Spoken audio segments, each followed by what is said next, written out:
በሚድሮክ ኢንቨስትመንት ግሩፕ የገዛውን ዘመናዊ አውሮፕላን ተረከበ። ግሩፑ ያስገባው አውሮፕላን በአሜሪካው ቴክስትሮን አቪዬሽን ኩባንያ የተመረተ መሆኑም ተነግሯል። አውሮፕላኑ በሚድሮክ ኢንቨስትመንት ግሩፕ ንግድና አገልግሎት ዘርፍ ስር በሚገኘውና በአየር ትራንስፖርት ንግድ ላይ በተሰማራው በትራንስኔሽን ኤርዌይስ ኃላፊነቱ የተወሰነ የግል ማህበር ወደ ስራ እንደሚገባና በዘርፉ ለሀገራችን አስተዋጽኦ የሚያደርግ ይሆናልም ተብሏል።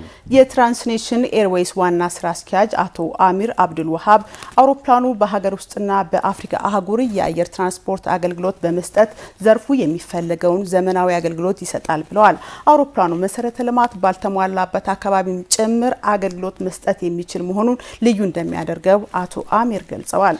በተለይም በሀገራችን እጅግ በማደግ ላይ የሚገኘውን የቱሪዝም ዘርፍ በማሳለጥ ሂደት የድርጅቱ አውሮፕላኖች ከፍተኛ ሚና እንዳላቸው አቶ አሚር ተናግረዋል።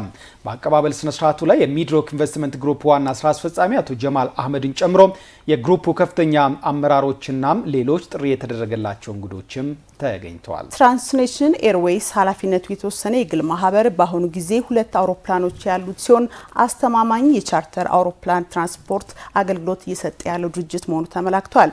ዘገባው የባልደረባችን ንጉሱ በቃሉ ነው።